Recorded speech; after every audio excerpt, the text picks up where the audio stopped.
你晚上正走在台北大安区那种很安静的巷弄里，或者刚踏进癟结的车厢，忽然一个黑影直接从你脚边的死角高速窜过去，哇！接着通常就是一阵尖叫声，对吧？没错，最近这阵子，这些在台北市区横行的老鼠，根本就成了各大社会版面跟社群平台上的超级明星。我们频道名称 SCOI 就是日文很厉害的意思。对，谐音梗嘛。对啊，但说真的，现在走到台北街头看一看，这座城市的地下世界才是真正的鼠狗蚁啊。我们一般人总是理所当然的觉得，既然铺了柏油路，盖了摩天大楼，这整座城市就完完全全是我们人类专属的地盘了。其实这就是人类一种很根深蒂固的视角啦。我们喜欢把城市看作是一座把大自然挡在外面的水泥堡垒。对，就觉得大自然是野生动物的，城市是我们的。但如果我们今天切换到生态学的滤镜来看，城市从来就不是大自然的对立面，它说穿了就只是另一种栖地而已。既然有栖地，里面就会有资源，那有资源就绝对会吸引来最顶尖的生存玩家。就是有一群动物学霸，从我们打下城市第一根地基开始，就从来没有打算要退让过。确实如此，而且这些在你脚边乱窜的动物，根本不是什么迷路闯进市区的入侵者，他们是真正读懂这座城市运作逻辑的生存大师哦。等一下，你说他们是生存大师，但老鼠或蟑螂明明看起来就像是被人类的建筑还有车流逼的，只能躲在暗处苟延喘叹呢。生态学界真的有把这些动物当作一回事来研究吗？当然有啊，生态学界甚至给了这些在城市里混得风生水起的物种一个专属的分类，叫做半人动物，英文是 Synanthropic Species， 字首 Syn 是一起，后面 Anthropos 是人类。与人类同在的物种，听起来也太像什么温馨的迪士尼童话设定了吧？好像大家手牵手好朋友一样。字面上听起来是很温馨啦，但背后的生存逻辑其实非常冷酷。这个概念的核心根本不在于陪伴，而在于利用。他们不是在恶劣的水泥环境中忍耐人类，他们是在极度熟练地使用这座城市。哇，这个说法让我想到一个游戏的比喻，就是如果大自然是一款游戏，在原始森林里面，生存逻辑是鼓励玩家成为专才的。怎么说？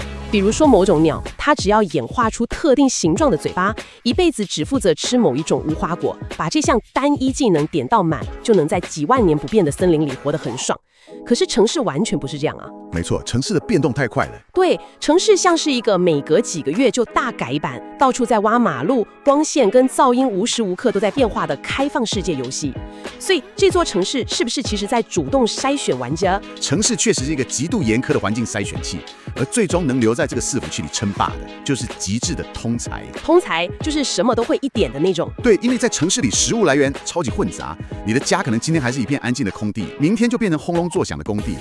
面对这种巨变，只拥有一套生存公式的专才必死无疑。厨余、肉类、蔬菜那只是基本款，找不到东西吃的时候，肥皂、皮革、蜡烛，甚至电线外层的绝缘塑胶皮，全都在他们的菜单上。吃电线塑胶皮太扯了吧？因为他们消化系统很强悍啊，而且门牙需要不断磨短。加上居住环境，下水道能住，废弃仓库能住，甚至人类花几千万买的豪宅里面那个温暖的管道间，他们照样住得很开心。这种极端的使用弹性就是通才的胜利。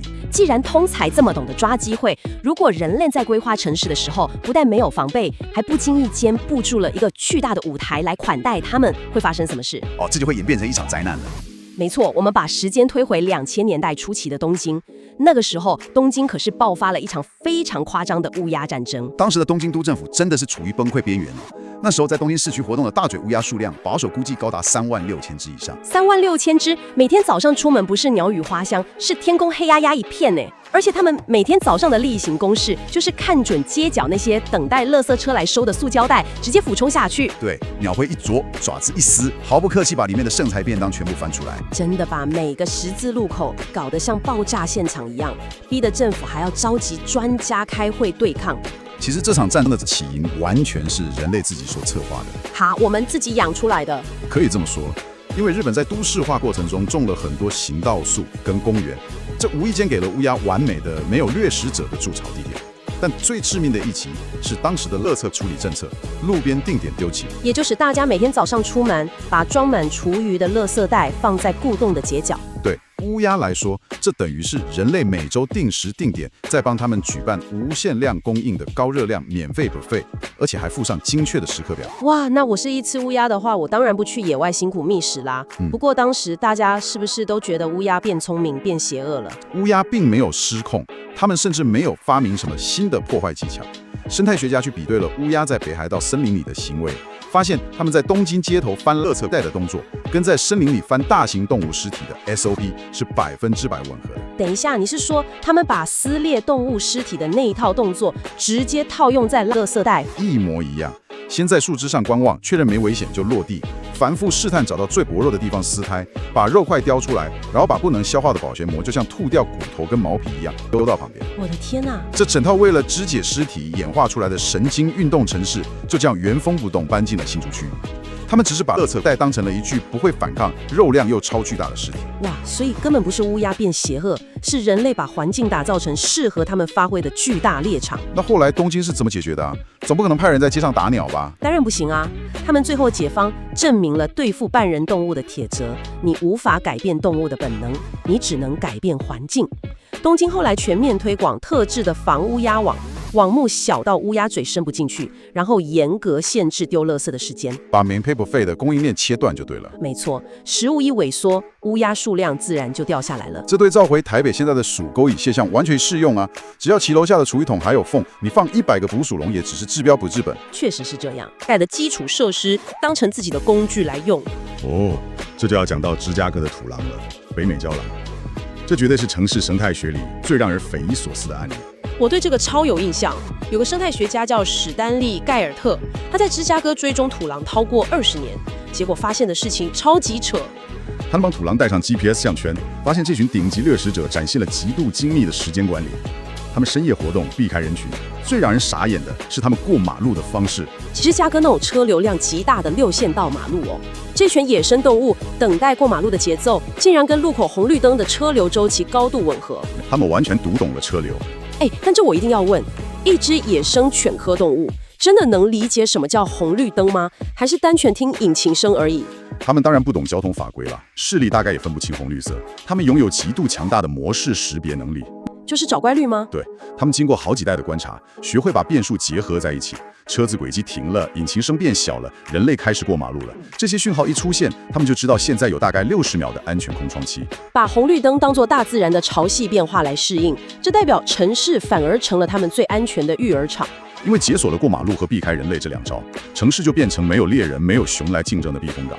芝加哥城市土狼幼崽的存活率竟然是野外族群的5倍。人类根本不知情地扮演了帮他们顾小孩的配角，这太颠覆认知了。好，如果土狼看懂红绿灯已经很夸张，那我们抬头看看天空。讲到利用建筑物，绝对不能不提游隼。地球上飞得最快的动物，时速随便都超过320公里，比高铁还快。他们以前因为农药差点绝种，结果富裕野放之后，居然主动选择搬进超级大城市。因为城市的环境对他们来说太有吸引力了。对游隼来说，摩天大楼根本就是极度豪华版的人工峭壁呀，又高又稳，底下还附赠无限量的食物来源，就是那些反应超迟钝的鸽子。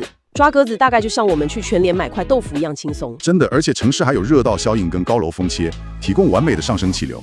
说到游隼，我一定要讲2013年英国南安普顿那个真实故事。当时 Vodafone 的工程师要去修一个故障的基地台天线，爬到顶端当场傻眼。天线正中央稳稳地住着一个游隼的巢，里面还有蛋。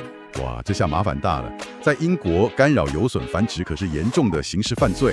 所以不管这家电信公司一年赚多少钱，工程师只能摸摸鼻子爬下去，当作没看到。结果那个区域的电讯中断了几个月，一直等到幼鸟自己飞走，他们才敢上去修。这群鸟堂堂正正的在法律上赢过了跨国财团耶。这真的是把人类社会的法规都使用上了。